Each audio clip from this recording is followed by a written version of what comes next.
Semangat pagi, selamat berjumpa kembali para sahabat dengan topik kali ini Strategic Cost Reduction. Sebelumnya kita perlu mengetahui terlebih dahulu apa perbedaan antara cost cutting dengan cost reduction. Cost cutting adalah inisiatif pengurangan biaya yang dilakukan pada satu waktu tertentu. Contohnya merumahkan karyawan atau pindah ke kantor dengan biaya sewa yang lebih murah.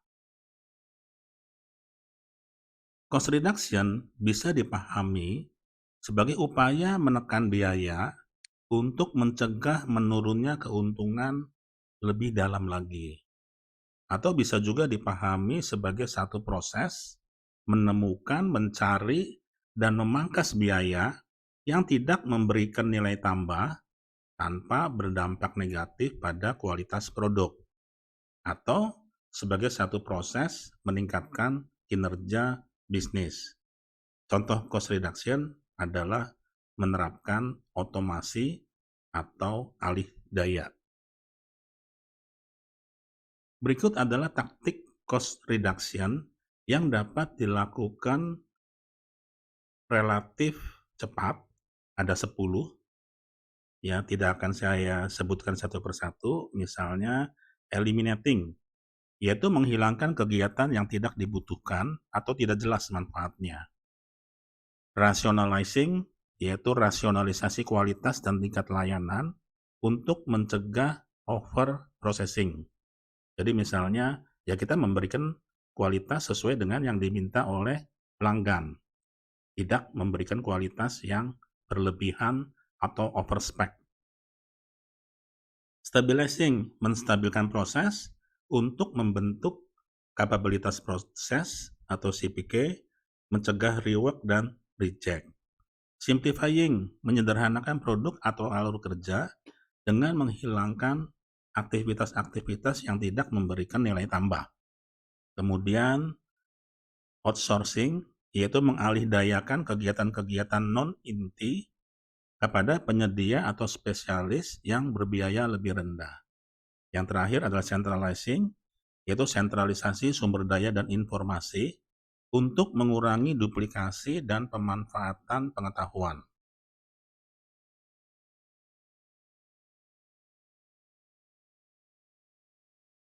Sesuai dengan tema kita, Strategic Cost Reduction. Dikatakan strategik karena cost reduction program yang dilakukan akan memberikan dampak jangka panjang, kemudian membutuhkan komitmen kuat dari manajemen, hasilnya dapat memperbaiki daya saing, dan upaya-upaya yang dilakukan bersifat cross-functional atau bahkan bisa juga bersifat cross-business, misalnya melalui usaha patungan atau akuisisi. Ada 5 pendekatan yang bisa dilakukan di dalam strategic cost reduction. Yang pertama, saya sebut istilahnya adalah tight money policy, yaitu fokusnya kepada aspek finansial, meminimalkan pengeluaran. Nah, ini umumnya membutuhkan waktu 3 bulan. Pendekatan berdasarkan proses, fokusnya adalah kepada efisiensi, yaitu mengurangi waste. Ini membutuhkan waktu 2 kali lebih lama ketimbang yang berdasarkan tight money policy. Kemudian pendekatan berdasarkan teknologi, yaitu menyelaraskan antara konfigurasi teknologi yang digunakan dengan kebutuhan, membutuhkan waktu 1 tahun. Kemudian organisasi, yaitu bagaimana struktur organisasi bisa lebih sederhana, lebih ramping, dan lebih lincah. Nah, ini membutuhkan waktu 2 tahun. Dan yang terakhir, strategic cost reduction dengan melakukan pendekatan kepada bisnis, yaitu mengembangkan bisnis ataupun efektivitas daripada bisnis itu sendiri, dan ini membutuhkan waktu 4 tahun. Kalau tadi kita berbicara strategi, maka kita akan lanjut bagaimana strategi ini bisa diimplementasikan melalui taktik-taktik yang digunakan. Perbedaannya, jika strategi adalah berhubungan dengan kebutuhan yang menentukan kebutuhan dan mengapa, sedangkan taktik lebih banyak berhubungan dengan bagaimana itu harus dilakukan. Strategi align dengan sasaran perusahaan, sedangkan taktik align dengan strateginya.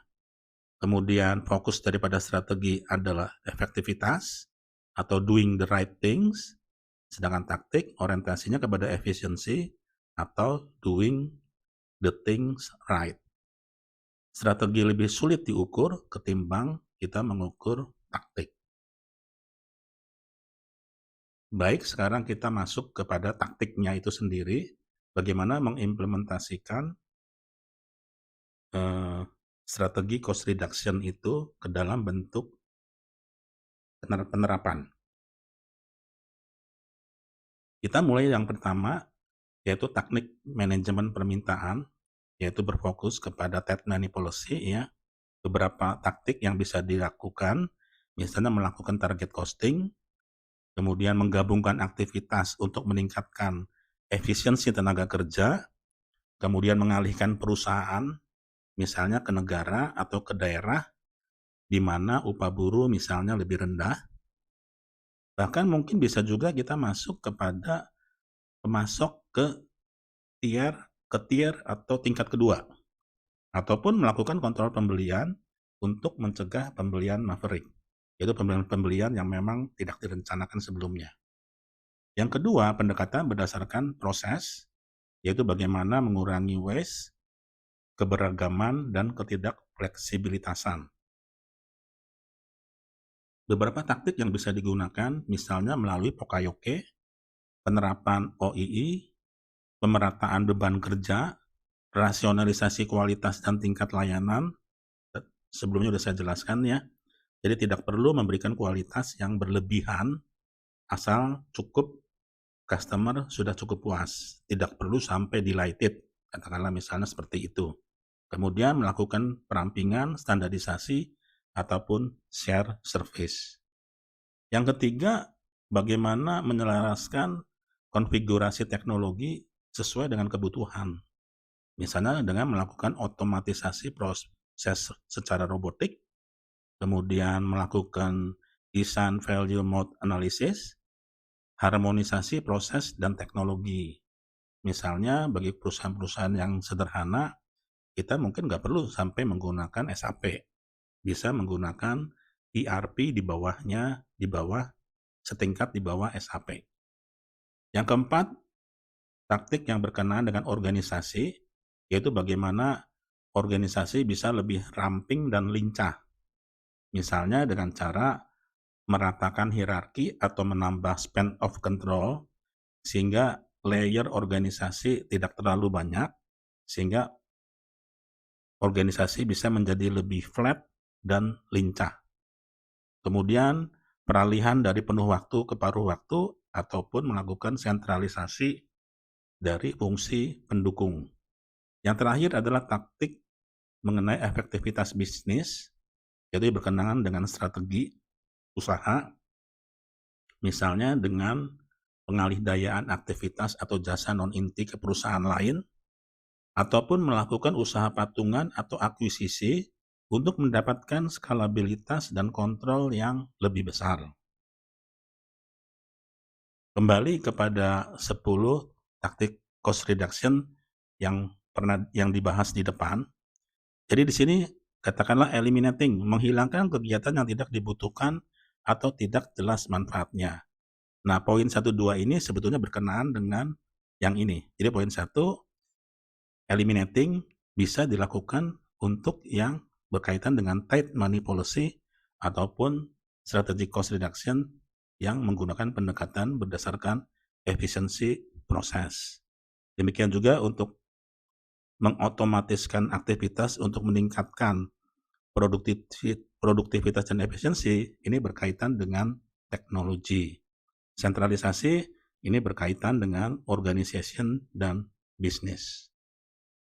Demikian para sahabat, beberapa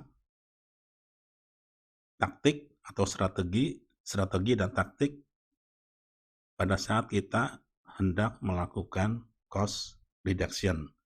Dari yang sederhana hingga yang kompleks, dari waktu yang singkat sehingga waktu yang membutuhkan lebih lama, bahkan mungkin sampai 4 tahun atau lebih. Semoga bermanfaat. Sampai berjumpa pada materi selanjutnya.